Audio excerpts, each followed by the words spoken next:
Окей. А є трансляція? Якщо всі на місці, так, вже запускаю. Так, Дашунь, запускай. Угу. Так, тоді я продовжу доперекладати, що казала Ілейн. Ілейн представляла нам свою колегу Ірину, яка теж до нас сьогодні приєднається вперше. Ірина українка, ну, з українським корінням, наскільки я розумію, живе і працює в Лос-Анджелесі. А Венді і Майкла ми вже всі, хто ходили на попередні сесії, знаємо. Добрий вечір. Так, добрий вечір, Ірино. У вас дуже гарна українська. Це чудово. Так. Ага, Я друзі, не практикувала її вже 30 років, але щось пам'ятаю. ну, на жаль, можливість у нас саме така. Я сподіваюся, що ми з вами попрактикуємо її ще в більш щасливі часи. Ну, наразі дякуємо, що ви з нами і ви будете практикувати її в такі важкі для нас часи. Дякуємо, що ви з нами. Наталю, ми можемо починати? Наталя щось вилітає знову. Бачу. Yeah, Elaine, so we can start. Okay, good. So I would like to welcome everyone. Not sure what that is about, but anyway, we'd like to welcome everyone, and not only our colleagues and friends that are here in person, but those that will be listening to this broadcast afterwards. Вітаю всіх, хто сьогодні з нами особисто приєдналися, і всіх тих, хто дивитиметься потім цю сесію в записі. As many of you know, that we always start with just a moment of silence so that we can focus our attention to our intentions today, and also to help to perhaps bring a resource or something that may help us as we start our meeting. Ми традиційно починаємо з практики стишення, таку хвилинку тиші, ми проводимо її щодня на кожній сесії і намагаємося пригадати щось позитивне, щось, що є для нас ресурсом, щось, що нас підтримує.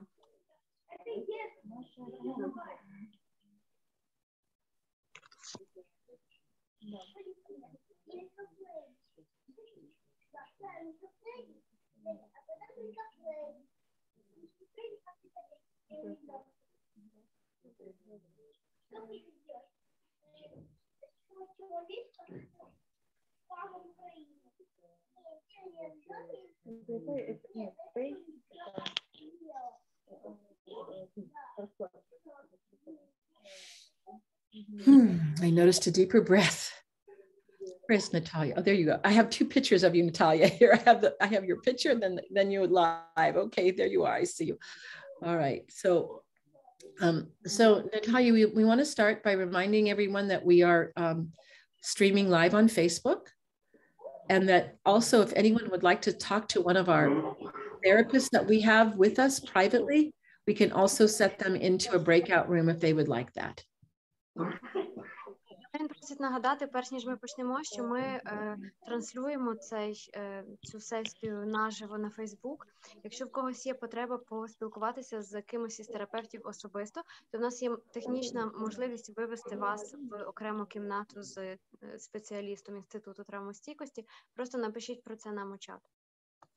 We are very fortunate, for example, to have today with us Irina, who is from Ukraine, that is a very skilled therapist that now lives in Los Angeles, who is offering her support to our meetings. І з нами сьогодні, на щастя, є Ірина, яка родом з України, але зараз живе і працює в Лос-Анджелесі, дуже кваліфікована терапевтка. І я так розумію, Ірина розмовляє, щонайменше українською або російською, тобто не переживайте, що ви не розмовляєте англійською, можна поспілкуватися напряму. Those who have been with us before know that we have Wendy Flink and Michael Sapp and Vera Salzburn, who have been part of our team for the last 11 days.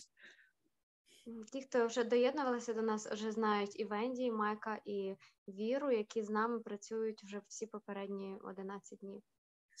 So we were approached by the EdCamp team to structure our meetings a little differently And so I thought it was a very good idea that they are sending us questions that are important to many people in the Ukraine right now. Вчора команда Camp Ukraine, яка є з українського боку організації, запропонувала команді Інституту травмостійкості трошки переформатувати наші зустрічі, і сьогодні вони будуть побудовані довкола запитань і відповідей, таких актуальних, які нам актуальних на зараз запитань. So we will go through the questions that have been given to us. We may not get to every single one. There's 3 that were given to us for today. As we started putting together the answers to one, we thought that could take the whole time. They're very important questions. І ми вчора надіслали на 3 запитання, але Елейн каже, що вони почали їх спільно проходити, намагаючись знайти відповіді. І зрозуміли, що ці відповіді можуть бути такими комплексними і складними, що, можливо, навіть на одне запитання у нас піде ціла сесія. Але ми почнемо і подивимося, як усе буде йти. And although we have the questions that were given to us, if any of the individuals who are on live with us today have comments or questions, additional questions, we encourage them to put them into the chat or to to unmute themselves and to ask us. І каже Елейн, що попри те, що у нас є готові запитання, ви також можете ставити свої запитання в чат, якщо є потреба, або навіть мікрофон включити мікрофон і озвучити це запитання вголос. I think we have a raised hand from Anya, and we have a question in the chat already. All right, go right ahead, Natalia. We'll follow your lead. Анют. Можу казати, так? У нас вже є перше запитання в чаті сьогодні, то якщо наші друзі не проти, можливо, є сенс почати саме, власне, з нього. Як ви на це дивитесь? So we have the question in the chat, and Anya says, if you don't mind, probably we should start with it today. Oh, that's fine. Анют, зачитаєш, якщо можеш, бо я з телефону його не бачу. Добре, то якщо ви не проти, я починаю запитувати. Це перше запитання, воно дійсно болюче, бо дуже багато інформації з тих територій, які зараз тимчасово не контролюються Україною, дуже багато надходить подібних історій, і це факт, це правда. То одна з наших учасниць, яка є сьогодні, пише, що вона дуже боїться ймовірності тортури, зґвалтування, і питає, як вона може з цим споратись. So the question comes from one of our viewers today, and we have many reports from temporarily uncontrolled territories of Ukraine that these things are starting to happen. And the question is that I'm very afraid of being tortured and raped. How do I handle this? That's a very important question. And having that fear, I think, would be the most natural fear when the situation has deteriorated like it has. Каже Елейн, що це дуже важливе запитання, і мати такий страх за умов, які зараз відбуваються в Україні, це дуже природний страх. So, number one, I would want to ask, can you be in a safer situation? Is there a place where you can go where there's more protection and more people around you who could help you if you needed help? Перше запитання, яке Елейн хотіла би поставити тоді вам, Настя, чи є можливість у вас перебратися в якесь більш безпечне місце і бути в оточенні людей, з якими ви почуватиметеся трохи безпечніше, ніж зараз, які можуть вам теоретично надати підтримку і захист? So her knowledge of where she can go to like have I can go that way, or I can go this way, I can go with that friend. Creating a plan, we call it a safety plan, as much as is possible right now, would be important for her to do at this moment. Тобто перше, що важливо зробити, я побачила вашу відповідь в чаті. Настя wrote back that she is currently in a safe place. Але перше, що вам потрібно зробити, це спланувати і мати в голові цей план, його називають план безпеки. Куди ви теоретично можете переміститись чи рухатися для того, щоб почуватися у ще більшій безпеці. So this is the planning of what if she was in danger. But the other part right now is, where is she now? Is she a place, and this is called present moment awareness. And sometimes our anxiety right now, which would be very natural, can be like like a train running off the track because of our fear. Тобто це та складова запитання, а що якщо? Оце на нього відповідь. А що якщо? А куди я можу переміститися? Є інша частина, це де ви зараз. Це усвідомленість поточного моменту. Тому що наша тривожність у таких ситуаціях, як ми зараз перебуваємо, вона може бути, може складатися таке відчуття, що ми як поїзд, який сходить з колії. So like, can she ground herself? Can she use any of the skills that she has developed over her life and the skills we have offered to help her be more present in this present moment? Because then you're not so much thinking about what could happen, but right now, maybe she's with a family member. I don't know where she is right now, but bringing yourself into present moment awareness is important. What is happening right now? Якщо ж ви відносно в безпеці зараз, тоді важливо зараз практикувати теж заземлення, про яке ми говорили, чи будь-які інші практики, які ви засвоїли протягом свого життя, які допомагають вам, або про які ми говорили в попередні дні, які допомагають вам відчути себе в теперішньому моменті. Оце відчуття теперішнього моменту, от ви самі сказали, що зараз ви в безпеці, воно дуже важливе, тому що мозок має таку схильність, і він буде малювати апокаліптичні якісь такі картини, які живить наша тривожність. Тому, щоб це хоч якось зменшити, оця присутність тут і зараз, вона дуже важлива. And what we're going to do today with the answer of the first question that was provided to us is actually talk about the what if you're in a situation of torture and what you might be able to do in that moment. We hope it doesn't happen to you. But if it did, what could you do to help you survive if that should happen? І зараз, коли ми перейдемо до першого запитання, яке ми вчора поставили нашій американській команді, там у відповіді на нього теж будуть робити, якщо щось погане вже сталося, як це пережити після того, як ви вже щось таке страшне пережили. And I'm going to also ask our other team members, Mike, Irina, Vera, Wendy, if you have anything to add right now to what I've already said to this particular question before we get into the answer to the question that we prepared for today. I don't think I could add anything other than to emphasize that sense of being as much as possible in the present moment and practicing those skills to turn down the volume, not do away with, but turn down the volume of that fear. Anxiety, yeah. Отже, Елейн попросила колег Майка, Венді і Віру, чи можуть вони щось додати. І Майк каже, що єдине, ще раз на тому, наскільки важливе це відчуття присутності в теперішньому моменті, усвідомленість моменту тут і зараз. Тому що коли воно є, коли над ним ми працюємо, то це допомагає трошечки знизити, не повністю прибрати, але трохи знизити оцей тривожний, стресовий оцей фон, в якому ми перебуваємо. And Irina, I see that you unmuted yourself. Did you have something you wanted to add before I go to Vera? Can I speak Ukrainian or should I speak? Yeah, speak Ukrainian. That is definitely. Я хочу сказати, що наскільки я зрозуміла, Настя зараз в безпеці, і це головне. Але ж у всіх у нас є ці мислі про те, що щось може трапитись. Це по-російськи називається what if, да, що если. In English, what if. От ці мислі, ці думки треба від себе відганяти і зупиняти зразу. І переходить на те, що проходить у вас зараз, в присутній момент. Це все. Thank you, Irina. And I'm going to go to Vera now. And Vera's just speaking Ukrainian. And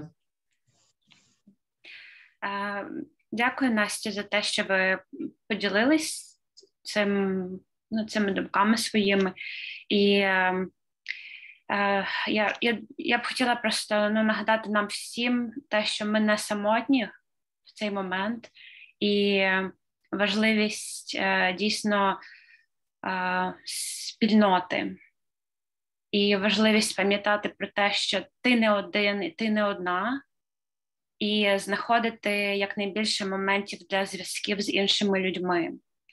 І такі переживання, які ви зараз відчуваєте, знову ж таки, як і Елейн говорила, і Майкл, є природніми. Можливі навіть інші будуть природні думки виявлятися, думки страху, можливо, навіть біль в тілі може відчуватись, біль голови чи живота, біль. Також, можливо, будуть такі моменти забування, можливо, навіть не можете пам'ятати якихось навіть моментів з життя, чи коли що відбулося, і це знову ж таки дуже нормальні реакції, і яку б я хотіла таку пораду чи не пораду, але такі ніби навичка, щоб могло допомогти намагатись якнайбільше спати. Якщо є можливість поспати хоч трошки більше і виспатись добре, щоб тіло могло відпочити насправді, і щоб тіло могло дійсно мати змогу розслабитись. Тому що коли ми зараз, під час дня, коли ми не спимо, ми дуже такі збуджені, дуже багато стресу в тілі. І якщо є моменти бути в безпеці, дійсно давати собі змогу виспатися, це теж такий дуже важливий момент. Якщо можна, у мене є запитання або пропозиція, чи працює це, чи ні. Можна? А якщо, наприклад, я знаю, що є така історія, як якоріння. Чи працює це, наприклад, коли, я так для себе знаю, бо коли я там тереблю свій годинник, то я зупиняю на цей час свої думки, і це дає мені, ось він у мене, це дає мені можливість зосередитись. Я ніколи не виходжу з дому без нього, тому що тобто, як тільки мені потрібно про щось подумати або перемкнути свої думки, я починаю його, це в мене така давня звичка. Чи не запропонувати або не чи працює це, зробити Насті якийсь якор, коли в ресурсному стані, ось як, наприклад, з нами сьогодні, Настя зараз або потеребенить свої часи, свій годинник, або покрутить своє волосся, або щось інше. І потім, коли приходять важкі думки, Настя буде робити те ж саме, якоряючи таким чином свій нормальний стан. Чи працює це, чи є такі практики, які, можливо, ви якось оформите? Іра, ви знаєте, є назва для цього якоріння, яке сказав, про яке говорить Аня, англійською? Чи дослівно це просто перекласти? Anchor of attention. Yes. If you'd like to, Наталя. Anchor of attention and self-soothing. Окей. Наталя, вибач, ти зрозуміла, так? Тобто, коли Настя може бути в ресурсі, заякорити це, а потім використовувати. Дякую. Може, я одну дуже... Ще можна зробити, взяти якісь духи і кожного разу щось робити собі на руці. І вдихати дуже приємний запах, да? Це також допомагає нам нашу нервову систему, тобто успокоїти. Так, дякую. Ми говорили на попередніх сесіях про запахи, і це дуже важливе нагадування. Дякую.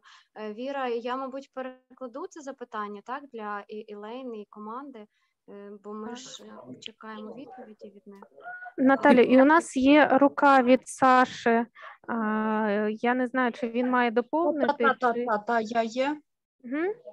Саша, ви з цього приводу хочете сказати, чи у вас інше запитання? Хочу додати про одну техніку. Саша, якщо ви не проти, давайте тоді наші друзі відповідатимуть на це, а потім тоді. Дякую дуже. Could we have a little bit of English translation so I can... Yeah, that's what I was about. Yeah, okay, good, thank you. And then we can go to Sasha, yes. Yeah, that's what we are going to do. So Anya commented on the situation and, well, not commented, but she suggested and asked of this technique called anchoring. So she told that whenever she's like anxious or something, she wristwatch, and it kind of calms her down because she has this, I don't know, neural link or whatever, that whenever she touches it, it kind of slows her down, or if I understood it correct. So Anya's question was, can we suggest this technique of anchoring to Nastya, and that when she's here with us in a resourceful moment, probably she starts doing something like, I don't know, touching her wrist or like curling her hair, and then whenever she's more anxious or more fearful, she does the same so that she gets herself back to this place where she felt safe. Yes. So that's what we call gesturing, right? In the skills of STEM, right? Is those self-soothing gestures we have with us all the time. And so we can, oftentimes they happen right underneath conscious awareness. So one of the very important things is to try to identify your self-soothing gesture. Like I do this one. I take my thumb on top of my other thumb. And when I do that, I've probably been doing that since I was a little girl. I calm down, just like the anchoring that Anna's talking about. Да, Аня, це прекрасна пропозиція, і Елейн каже, що це те, що вони називають жестами. Ми про жести ці говорили десь в попередніх сесіях. Важливо, що це і справді працює, але кожному і кожній треба знайти якийсь свій жест. От Елейн показала, як вона одним пальцем гладить великий палець іншої руки, і, напевно, робила це, каже, з самого дитинства. Тобто ми маємо віднайти для себе кожен і кожна оцей якийсь жест, чи якийсь рух, от щось оце з волоссям, так, яке нас повертає в момент отої безпеки, про який ти казала. And this is also very important to share with your children, because sometimes children rock, they move their leg fast. Sometimes they do something that sometimes can be annoying to parents or caregivers, but they're actually trying to quiet their nervous system. І ця навичка також важлива для дітей і батькам і матерям, дитину такого якогось жесту, щоб вона його для себе знайшла. Бо іноді діти, буває, там дергають ножкою або занадто сильно якось рухаються. І це, це насправді нас це може як батьків дратувати, але це насправді дитина таким чином сама себе заспокоює. Yes, and the other thing I wanted to say about the first question that we had is that if you were in a situation where you felt that you were really at risk of being raped or tortured, one of our survival strategies is called tending and befriending. And sometimes we can talk ourselves out of being raped or tortured. So it may be something, well, do you have a family? Do you have a sister or mother? Would you want this to happen to them? Why are you doing this to me? It's almost using an argument with the person not to harm you. And there have been many reports all over the world that when someone has taken that strategy, that has freed them from being attacked and raped and tortured. So it doesn't work all the time, but it is another thing that you can try to remember if you're put in that position.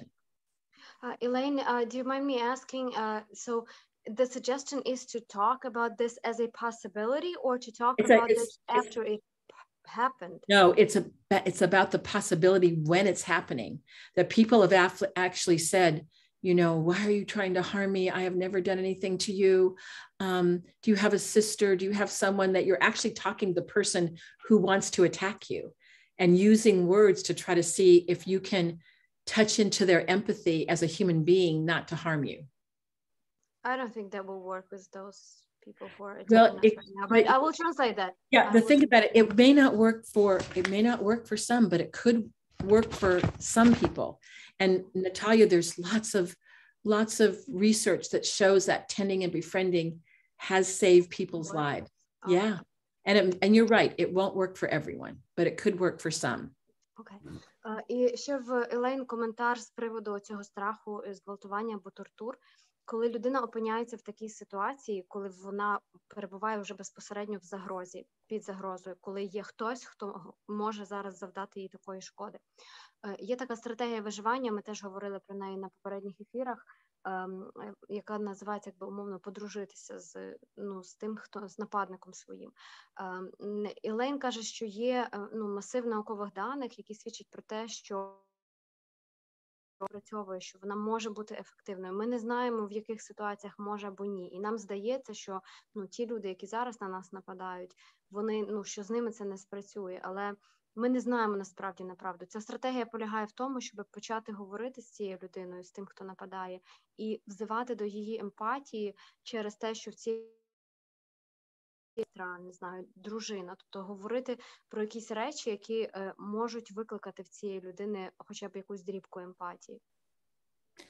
So I also want to say something about sleep. I see that that was discussed.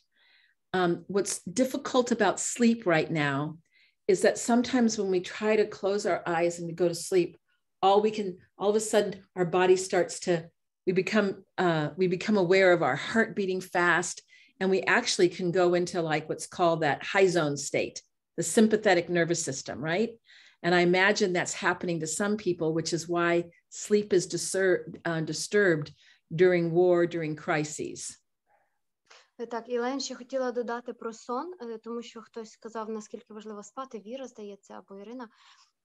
Сон – це дуже важливо, але зараз в таких умовах, в яких ми є, може бути так, що щойно ми лягаємо спати, як ми починаємо зразу дуже різко відчувати фізично своє тіло.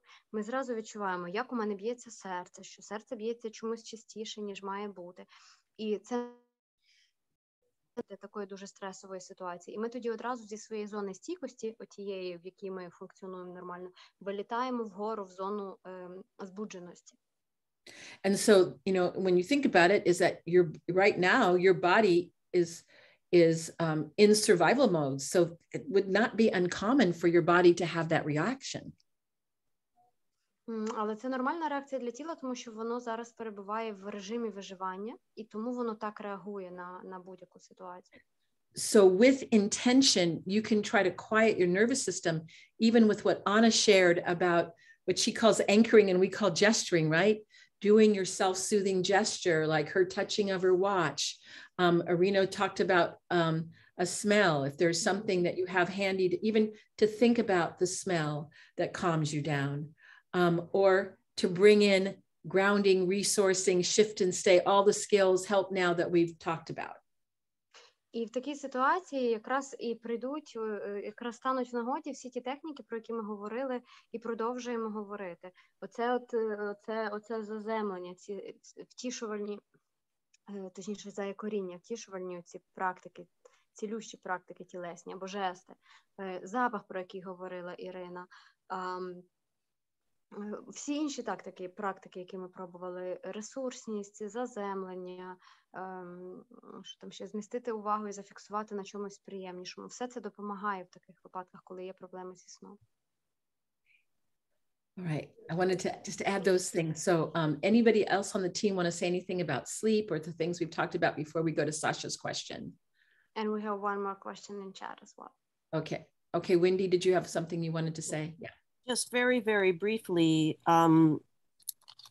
before I even knew the term tend and befriend, I had been captured and was about to be raped. And that's the only thing that came to me was try to tap into him realizing he doesn't really want to harm another human being. So I said, what if I were your sister? What if I were your mother? What would your mother think of you if you carry forward with this? And we talked for about 5 minutes and he let me out of the car. I mean, I know it sounds strange, but I had a personal experience of that being effective. I'm sorry to hear that. Thank you. Так, Венді поділилася своїм особистим досвідом про те, як на неї напали і ледь не зґвалтували. Вона каже, що вона тоді ще не знала навіть такої назви цієї тактики виживання, це намагання подружитися зі своїм агресором. Але вона тоді якось, каже, інстинктивно спробувала достукатись до людських почуттів цієї людини і просто запитала, а що якби я була твоєю сестрою? Або якби твоя сестра була на моєму місці, або якщо ти зробиш те, що наміряєшся зробити, що про тебе думатиме твоя мама? І вона каже, що вони поспілкувалися так хвилин 5, і людина випустила її з машини. Тобто це реальний досвід того, що це спрацювало. Thank you, Wendy, for sharing something so personal. It's very kind of you. Так, дякую, Венді, за те, що поділилася таким дуже особистим досвідом. Natalia, would you like me to read the comment from the chat that is related to this conversation for you? Дякую.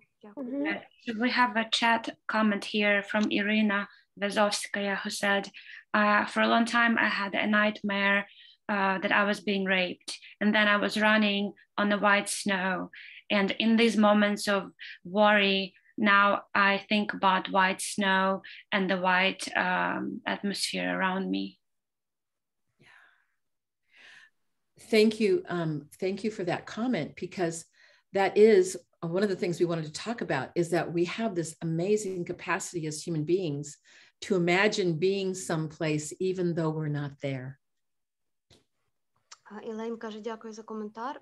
Це теж ілюстрація цієї вражаючої здатності нашого мозку уявляти собі якусь, щось, якесь місце, навіть якщо ми не там, але ми можемо туди перенестись подумки. And that's what resourcing is all about, the second skill of Krim, which is very important to continue to cultivate and work on that as you are, wherever you are right now, is try to think about those resources and notice the sensations connected to them. І це, на цьому побудована друга практика цієї моделі стійкості, про яку ми говоримо всі ці дні, практика ресурсності. Вона полягає в тому, що ми уявляємо собі щось, що додає нам сил, додає нам позитивних якихось емоцій. І дуже важливо цю практику робити регулярно і не просто робити, поуявляли і все, а зафіксувати зміни, які відбуваються на рівні тіла, де в тілі нам стає легше або навіть приємно. Thank you. So, now, Natalia, I think we could go to Sasha's question. Sasha's had her hand up for a very long time. Yeah. Саша, тепер ви можете сказати, що ви хотіли. Так, гаразд. Мені відома одна техніка. I know one technique. Its name is catastrophize thoughts. Ім'я цієї техніки – це катастрофічне мислення. It's good when you need to make decisions. Вона дуже добра, коли вам потрібно прийняти якесь рішення. But I think it could be useful in situation when you are afraid of raping and torturing. Але я думаю, що вона може бути корисною, коли у вас є страх бути зґвалтованим або затортуреним, напевно, так. So it's work like this. You need to imagine the most horrible, the worst situation in your mind when you get raped or when you get tortured. Вона працює таким чином, що у вашій голові потрібно уявити найгіршу ситуацію, що буде, коли вас зґвалтують, або що коли ви будете затортурені. So you need to imagine the end of this situation. Що вам потрібно уявити кінець цієї ситуації, consequences, наслідки. So could it be useful when you're trying to imagine that, okay, I'm raped, and what can I do right now with it? Тож, чи може воно бути корисним, якщо ти уявляєш, що так, мене зараз зґвалтували, але що я можу робити з цим далі? So, it's the end of my question. So, I'm not quite sure of the question. So you're asking is if you think of the most horrible part of potentially being raped, and then you think about the end of the story? You need to think what will I do after that? Oh, I see. So you're thinking about how you would escape, how would you get away? Yeah. So that actually I think would be very helpful. You know, maybe this is actually a very good pathway to what we wanted to talk about today, because we're going to talk about some of those kinds of questions that can be helpful. It's kind of imagining it, but imagining Afterwards. Surviving afterwards. Yes. Go ahead, Natalia. I know I talked a lot. Sorry. No, that's fine. Каже Ілейн, що так, це теж може бути хороша техніка, і ми про це зараз, напевне, поговоримо, коли доберемось до нашого запитання. Та уявити, що буде, але уявити вже, що буде після того, і уявити, напевно, як мені вдалося уникнути цієї ситуації. Okay. All right. And I noticed that, Vera, you have something in the chat. Did you want to say? Так, я просто відповіла в чаті для Ірини. I told Irina, who asked about the dream, she said that we were addressing her comment when we were talking about that. Okay, thank you so much. Okay, so there is another comment that just came in? Yes, Irina just said, thank you.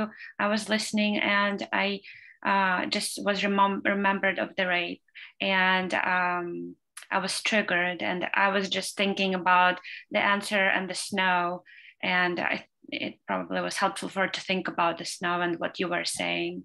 Дякую, Ірина, вам за ваші коментарі і за те, що ви зараз використовуєте ці ресурси і говорите з нами про це, тому що це нелегко. Дякуємо. Thank you, Ірина. Yeah. Okay. Друзі, а якщо ви не проти, я би попросила Настю написати, чи є для неї екологічними ті техніки, які ми їй запропонували. Чи вони для неї окей, чи вона потребує ще чогось. Anya suggested that we ask Nastya if the discussion and the skills that we discussed are okay for her, or does she need any other suggestions? So see what she says. Настю, то напишіть або скажіть нам голосом, будь ласка, чи як для вас, чи є це екологічним, чи ви потребуєте ще якоїсь інформації? Угу. Дуже дякую за те, що ви відповіли на це запитання. Ну, насправді, там те, що стосується заземлення в теперішньому, я розумію, що там це якісь страхи, які можуть не справдитися. Ну, мені було корисно найбільше почути те, що сказала Елейн, про те, що конкретну техніку, що можна робити, якщо вже потрапляєш в ситуацію, коли на тебе нападають. Ну, там, що стосується пробувати виявити емпатію там, чи подружитися. І хотілося б почути більше якихось способів, як можна протистояти чи убезпечити себе вже в той момент, якщо це раптом відбудеться. So Nastya said that was good for her because she tries to remember that and keep up with that, but the suggestions about attending and befriending were very useful for her, but she would also like to maybe, if it's possible, to elaborate more on like real techniques or skills, what you do when you really are in a situation that you are about to be tortured or raped. What else can you do? How do you get safe away from that? Get away safely from that? I just want to acknowledge that is such an important question that she's asking right now. У нас це страшенно важливе запитання, і дуже добре, що ви його підняли. So remember that we are designed as a mind and a body to survive. Наш розум і наше тіло створені так, щоб допомогти нам вижити. So some of the things that could happen if you're actually faced with that situation in the moment is that your survival strategies will be set in motion, oftentimes without thinking, that your body does what it needs to do to think, to strategize instantaneously, to say, how can I live? How can I survive?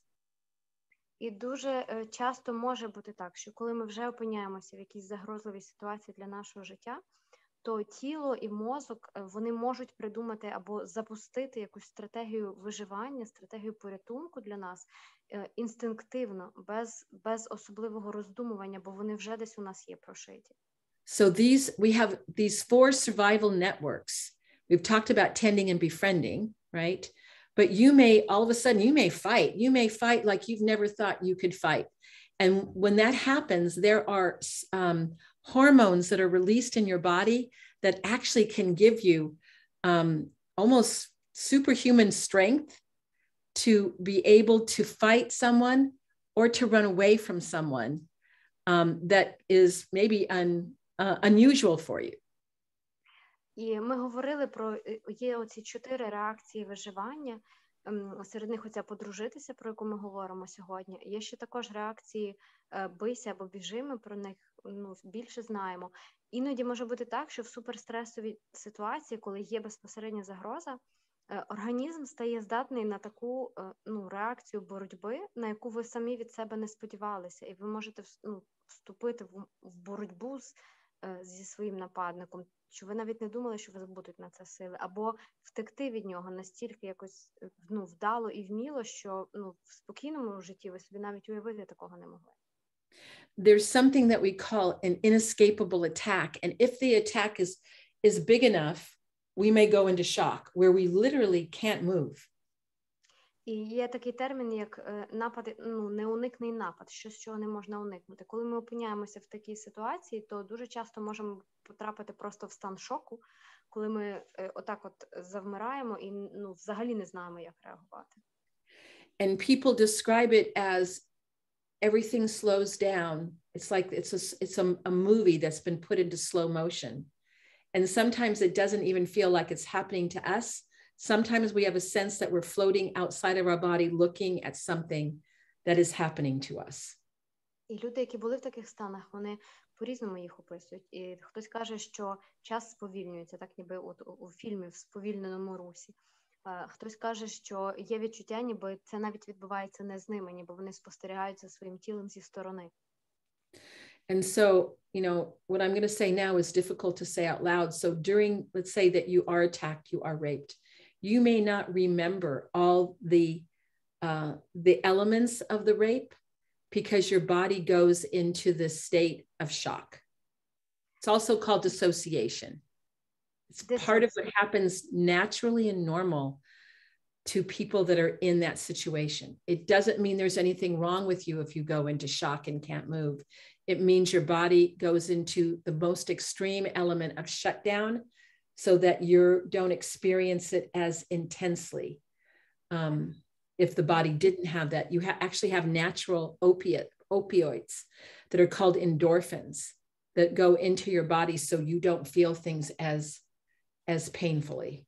Okay, I will try to remember all of I've said a lot of stuff, so yeah, we can do a little bit less. And actually, I mean, I'm going to ask something, Natalia, because I think Irina can describe this as a therapist. Irina, do you feel comfortable saying this in Ukrainian? Because we talk about this all the time in our model.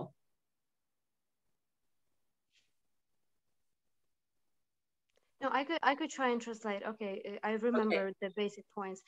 Okay, and Irina can step in and help too, if you need it, okay?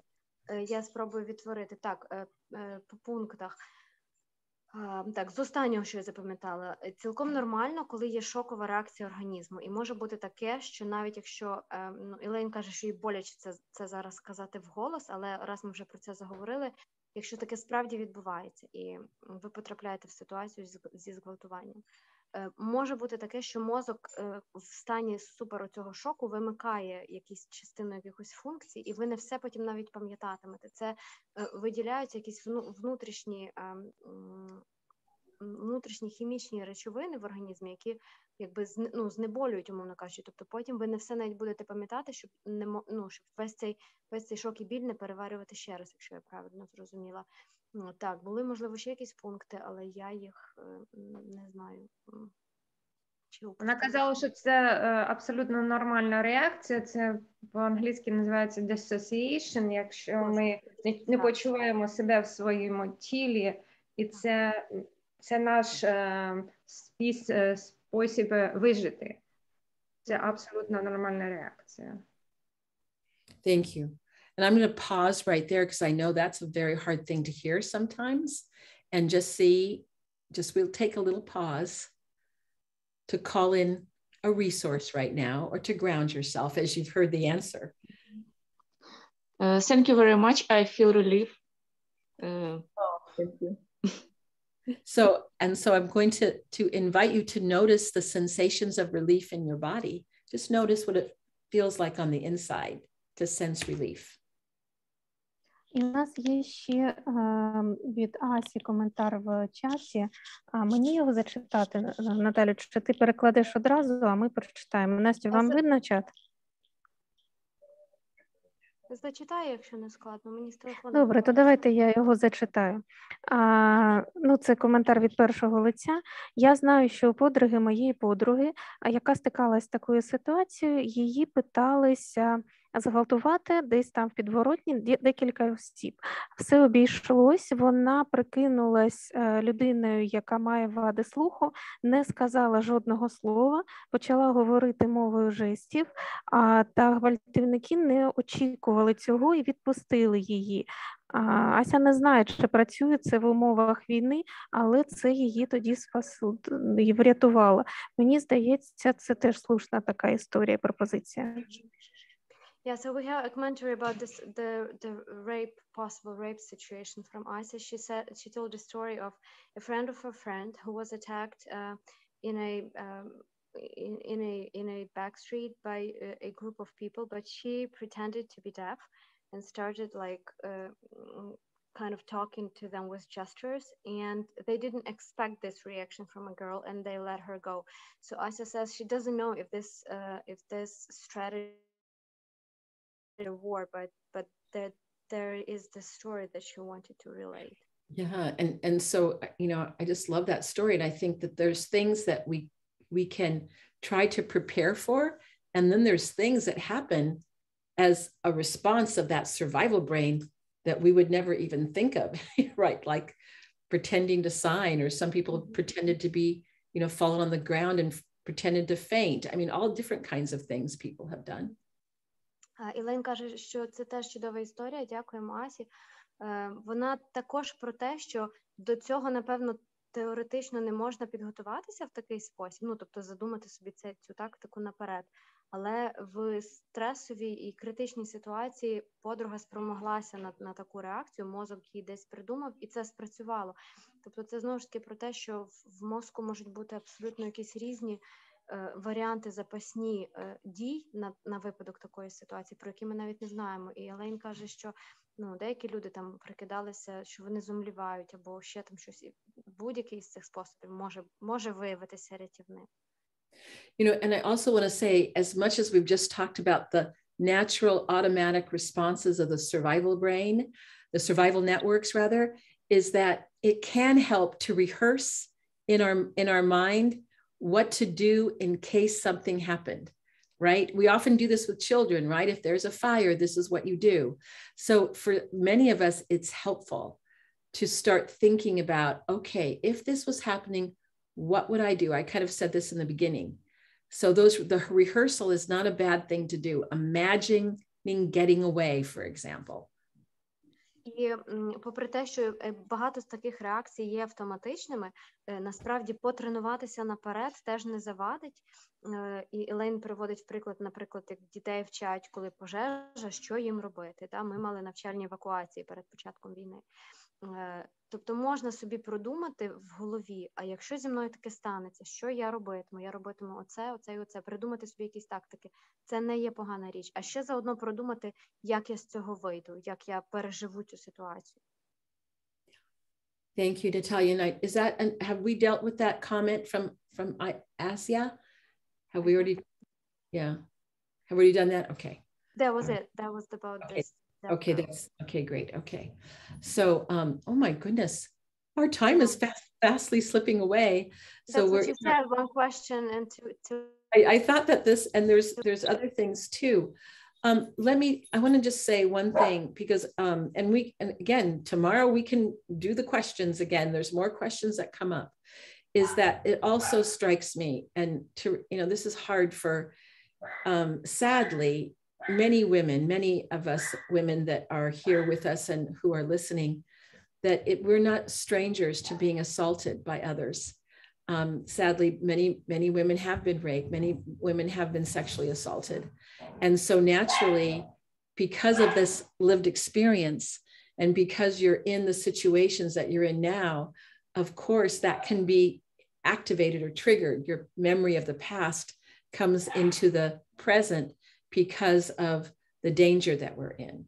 So that could be happening for some of you.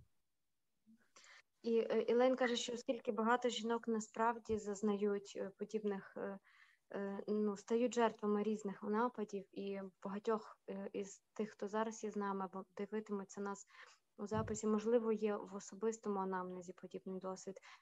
В цих стресових ситуаціях, цій ситуації, в якій ми живемо зараз, все це тригериться і запускається наново. В цьому немає нічого неприродного і нічого дивного. So one of the things that's so important, if that's been your experience, is to remember the moment that you knew you had gotten away. Remember the moment that you survived, and really bring that to the attention of your body.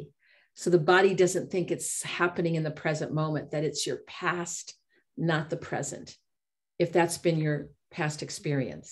Тому для тих, хто це справді пережили, хто має подібний досвід, спробуйте зараз не занурюватися в той досвід, а зосереджувати всю увагу на тому моменті, коли в тій ситуації попередній ви зрозуміли, що все, воно закінчилось, що ви вижили в цій ситуації, що ви вийшли з неї. Тримайтеся за цей момент, за момент, коли ви знали, що все минуло, а не за самі ті переживання. The other thing that can be happening, not only in the remembrance of the past, but what's happening in the future, is you may notice trembling in your body when you think about, oh, what if this could happen to me? Your body may start to shake. Ще одне, коли ми згадуємо про те, що було в минулому, або думаємо, а що може статися в майбутньому, може бути така тілесна реакція, як тіло починає трусити. So I want to invite you to remember, and you can even do it with me now, is shake it out. Like, just shake it out right now. Let it come out of your body. Come on, let's shake. Come on, shake, shake, shake, shake it out. Тому Ілейн каже, що в таких випадках важливо пам'ятати, щоб цей тремор струсити з себе. І вона пропонує прямо зараз, прямо всім нам, хто слухає і дивиться, це зробити. Струсити з себе оце... Yes, that's good. Yes. Трусіння. Це теж така тілесна практика. You know, I have to share something, is that when I just did that, I burped. And that's a release of the autonomic nervous system. When we shake out the body, it resets itself, and the stomach juices can cause the stomach to start to make noise, and we can burp. That's a normal thing. Okay. Ілейн каже, що поки вона струшувала з себе оце все і нам показувала, то вона зробила відрижку, і це теж абсолютно нормальна біологічна реакція організму. Ми говорили на попередніх заняттях, що ще може бути позіхання, ще щось. Всі ці реакції, кисень, булька кисню повертається зі шлунку назад. Це означає, що тіло вивільняє з себе щось. І це дуже добре насправді, це добра реакція. Natalia, how do you say burp in Ukrainian? I want to be... Відрижка. Vidreska. Okay, I just learned it. Vidreska. Okay, I guess that's close enough. Very important. Also, you can sometimes, as you start to shake it out, you can feel tingling in your extremities, in your feet, in your hands. Notice tingling, because that's your body resetting, coming back into balance. Коли ми робимо, знову ж таки, всі ці речі, там струшування чи ще щось, можемо помітити поколювання в пальцях або в кінцівках. Це теж добрий тілесний сигнал про те, що тіло реагує правильно, воно вивільняє те, що нам потрібно вивільнити. Okay. And can we do resourcing? Yes, and we're going to do a resource right now. Don't you would think that good to do right now is to think about, as we're ending today, I'd like to invite everyone to think about one of their resources. Mm-hmm. Think about the details and to notice what happens in the body. I'm going to be quiet for a while. Go ahead. Окей. І на завершення проведемо практику ресурсності. Це одна з тих практик, про які ми говорили на всіх попередніх заняттях, і яка є дуже важливою теж для нашого тіла і нервової системи. Пригадайте собі зараз свій ресурс. Це може бути будь-що, уявне, справжнє, історія, людина, предмет.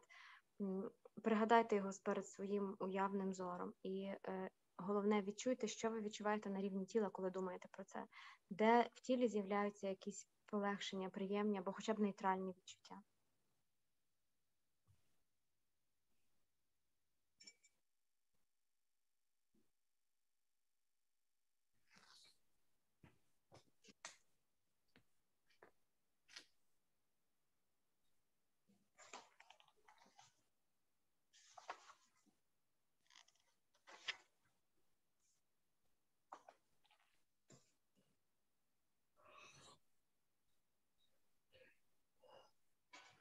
Yeah, right. Natalia, you become a very good crim teacher. She's noticing my yawning. So release. Oh, and Vera's yawning too. When I was translating about the verb, I also mentioned yawning as a Look at that. You see, look at that. Mike, I want to get Natalia as soon as possible into a crim teacher training. She's already there. So I'm just going to invite you to draw your attention back to the space. And as we end today, there is something I want to share to you a little bit about neuroscience of what we did. It's going to be very short. Ілейн запрошує всіх повернутися сюди, в цей наш простір, після того, як ви подумали про свій ресурс. І ще на завершення малесенький коментар з нейробіології, який гарно пояснюють, пов'язаний з усім тим, про що ми сьогодні говорили. So I want to tell you before I say this is that a very dear friend of mine, Brenda Nozawa Silva, who is the person who brought me in to the C Learning program, sent me an article last night to read. And I felt it was a little God spark from heaven because I knew we were going to talk about memories today. And I want to read you something from the article he sent me. Так, друг Ілейн, який привів її в програму соціально-емоційного етичного навчання, яку ми зараз пробували до війни впроваджувати в Україні, і, думаю, продовжимо після перемоги. Він надіслав їй вчора ввечері статтю, яка дивним чином перегукується з тим, про що ми сьогодні говорили, і Ілейн каже, що це був для неї такий як знак від Бога, ця стаття, і вона хоче нам дещо звідти зачитати. So in the past, many experts on memory believed that memories, including fear memories, were unchangeable. Раніше багато експертів, які займаються питанням пам'яті і спогадів, вважали, що усі спогади, які пов'язані зі страхом, зокрема, неможливо змінити. So research now shows us that every time we recall a memory, it undergoes, it's a big term called reconsolidation. The memory changes, to say it simply. Okay. Але зараз науковці з'ясували, що щоразу, коли ми якийсь спогад якийсь піднімаємо в себе в голові, то він змінюється. And this means we can add new information or a different interpretation to our memory about what happened to us. Це означає, що тим спогадам про те, що вже з нами сталося, ми можемо додавати якихось або нових відтінків, нових інтерпретацій, або нових деталей. So if we were raped, we can say, oh, but I got away. I had the courage to run. I had the courage to eventually get away, for example. Тому, наприклад, якщо когось зґвалтували, можна додати потім до спогаду про цей випадок також те, що, але я змогла втекти, я змогла вижити, я пережила це. So as we add additional details, we actually can change the power of that memory to throw us off of our resilient zone. It actually, we can go back to and remember it like Wendy shared with us. That was a very hard event, but she used tending and befriending to get away. І тому таким чином, якщо ми додаємо якісь нові, більш позитивні деталі до своїх спогадів, ми позбавляємо їх цієї влади над нами, цієї сили, з якою вони можуть нас, щоразу, коли ми їх згадуємо, викидати з нашої зони стійкості. Ось як, наприклад, у випадку з Венді, яка поділилася своєю історією про те, як її ледь не зґвалтували, але вона подала це під кутом того, що використала цю тактику подружитися зі своїм нападником. So as you are living through this horrific experience right now, try to remember the ending of this story for you, that, oh, yes, I saw this, but I survived. Remember the survival parts and try to sense the fact that you survived. And that will help the nervous system create a new memory about what happened. Not just the horror, but also your survival. І тому зараз, коли ми переживаємо те, що ми переживаємо, і з'являються якісь спогади про неприємні події, спробуйте додавати до них оці деталі про те, як ви вижили, як ви впорались, як ви вийшли з цього. Думати про якесь більш позитивне завершення цих історій. And the hard thing about what I'm suggesting that you do is that you also are going to be in situations where people did not survive. And there can be a difficulty in survival when others did not. Чим це все для нас зараз ускладнюється, що ситуація, в якій ми зараз перебуваємо, її переживуть не всі люди. І дуже важко думати про цю ситуацію якось, про своє, не всі з цієї ситуації вийшли. And so the other thing that many have shared with us is remember what you can control right now in the present moment. We can't change that happened, but right now you can remember your survival, remember who you're with and who you can help now in all the things that are happening around you. В таких ситуаціях допомагає повертатися у теперішній момент, згадувати собі, де я зараз, хто є поруч зі мною, як я можу допомогти людям, які є поруч зі мною, щоб не загружати в тих спогадах, а бути тут. Yes. And I'm going to ask, as we're getting ready to end today, if any of our participants that are with us live have anything more that they would like to comment or question, and then I'll ask our team if they have anything they want to add as we're ending today. І на завершення Елейн питає учасниць і учасників, чи хочуть вони ще щось прокоментувати, чи поділитися, і членів своєї команди, чи хочуть вони щось додати.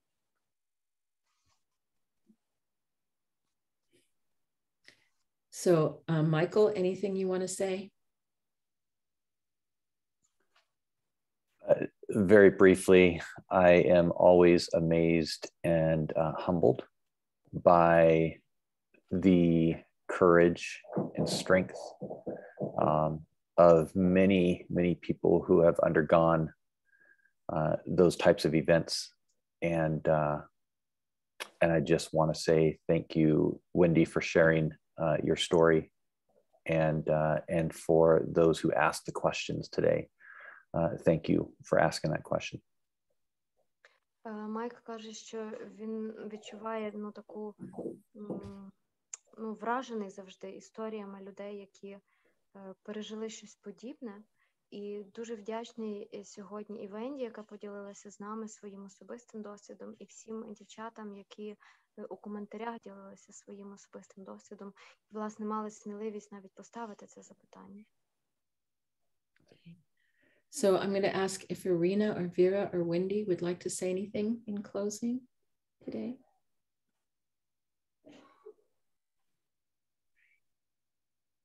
Дякую вам за присутність і за вашу стійкість. І не знаю, надіємося, що наша присутність і експертиза Елейни, Майка і Наталі в якійсь мірі може допомогти вам і хоч зменшити переживання і біль хоча б в цей момент. Thank you, Vera. Thank you so much. So as we close today, remember what else is true in your life. Remember who you love. Remember who you care about. And remember your compassion. And remember, to hug. I think it was Anna who hugs herself. Anna, yes, is to remember to give yourself that hug as we're leaving today. Natalia, I'm so glad to see you rubbing your shoulder, yes. Так, вже зовсім остаточно на завершення. Елейн каже, не забувайте нагадувати собі про те, що ще відбувається у вашому житті, окрім війни. Нагадуємо собі про це. Не забуваємо про рідних, які поруч з нами. Не забуваємо про якісь приємні речі, які все одно є і стаються. Не забуваємо обіймати себе, як Елейн себе обняла, і як Аня себе обіймає. Дякую. Thank you. And finally, Natalia, I want to ask, just share with Mariana how much I loved her singing. I listened to her sing, and it gave me great joy and peace to hear her song the other day. Так, Ілейн ще хочу подякувати Мар'яні. Я не знаю, чи вона є сьогодні, бо я з телефона не бачу. Так, Мар'яна сьогодні з нами. За те, що співала нам кілька днів тому. Ця пісня, Мар'яна, ця колядка, чи що то було, приносить Ілейн радість і вмиротворення. Дякуємо тобі за це.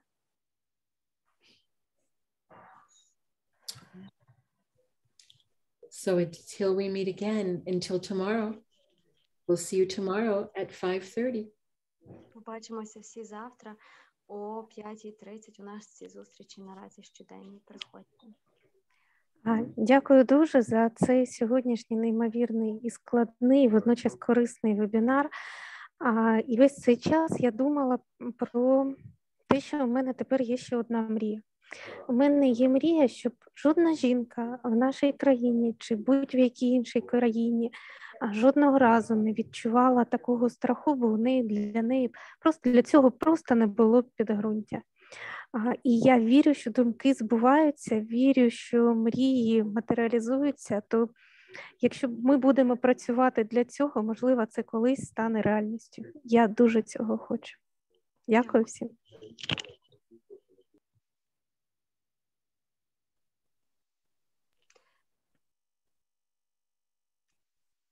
Наталю? Перекласти? Мабуть, я не знаю. Я вже собі так втишилася, перепрошую. Твій голос дуже заколисує, дорога. So Anya said just for closing that she has another dream after we had this very difficult and important session today. She has one more dream that women of the world have never to face difficult situations and that we don't have to actually deal with them in the future, and hopefully this might come a bit true in some future, and we get the world to be a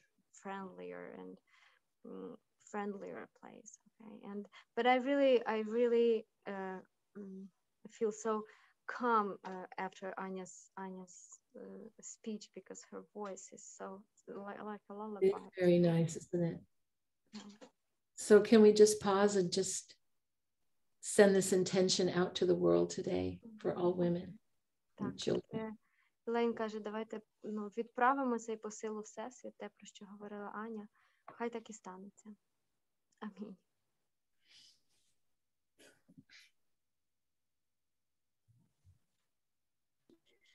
Дякуємо. І до зустрічі завтра. Ви можете залишати свої запитання під дописом у Фейсбуці або відправляти їх на нашу електронну адресу будь-яким чином.